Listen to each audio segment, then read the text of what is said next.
This is CFRL News.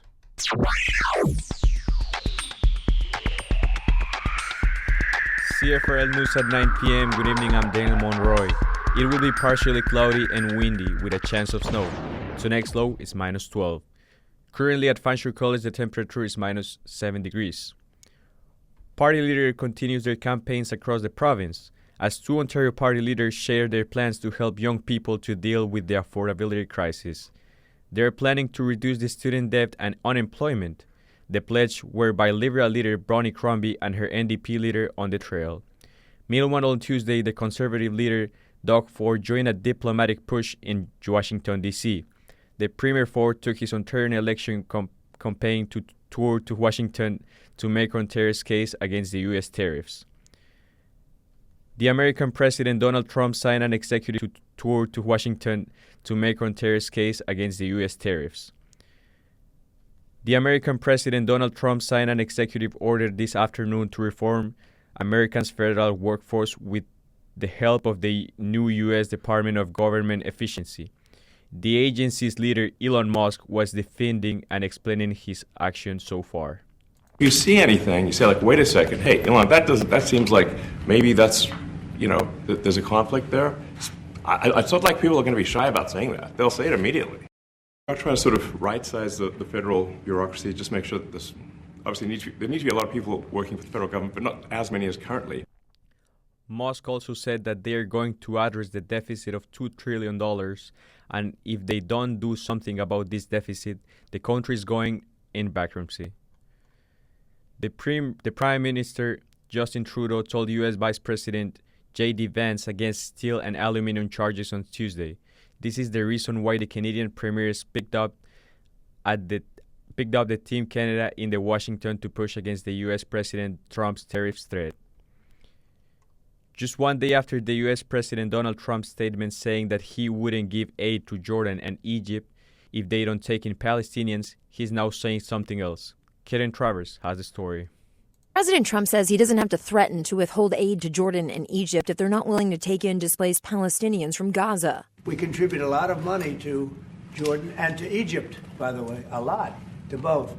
But I don't have to threaten that. I think we're above that. But just yesterday, the president said he would, quote, conceivably withhold aid from both countries. He praised the King of Jordan for what he called a beautiful gesture. Jordan saying it would take in 2,000 sick Palestinian children from Gaza. Karen Travers, ABC News, the White House. A witchcraft fair is coming to London. The event is celebrating Lupercalia. This is an ancient Roman festival that celebrates health and fertility. Everyone is invited to join the fun on February 22nd. The fair is being organized by Anita May, who says it's a welcoming space where people can come and learn about this unique culture. The market is just that next step to creating a safe place for them to shop, to come get their stuff, to talk to local witches, to be able to ask the questions in a safe environment where they're not going to be poked fun at. The event will have over 40 vendors and many activities. The murder trial of two teen girls accused in killing of a Toronto homeless man is moving. This is after a statement saying that some people in the group seem to have been drinking hours before they encountered the homeless man. In sports, the London Lightning is losing right now against the Sudbury 5 and the score is 103-97. On the NBA, the Toronto Raptors are winning 71-70 right now against the Philadelphia 76ers. And the Raptors will face the Cleveland Cavaliers tomorrow at 7:30 p.m. The Detroit Pistons are defeating the Chicago Bulls with a score of 42-21. And the Pistons' next game is tomorrow at 8 p.m. against the Chicago Bulls. On a friendly match, the Toronto FC lost 1-0 against the Colorado Rapids.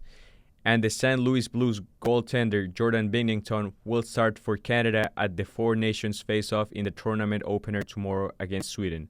The round robin also includes the United States and Finland. CFRL News Time is 9 p.m. The weather is next. I said, ooh, I'm blinded by the lights. Hey, you almost done in there? It's been an hour. What are you even doing? Putting on a concert? Sorry, I was warming up my vocals for Share the Land. Isn't that the name of a song by the Guess Who? Who? No, the Get... Oh, never mind. Just hurry up. Share the music, share the land. Join students from Fanshawe's Music Industry Arts program on February 11th as they share their talents on stage performing well-known Canadian songs. Click the events tab at londonmusichall.com. Your Environment Canada forecast.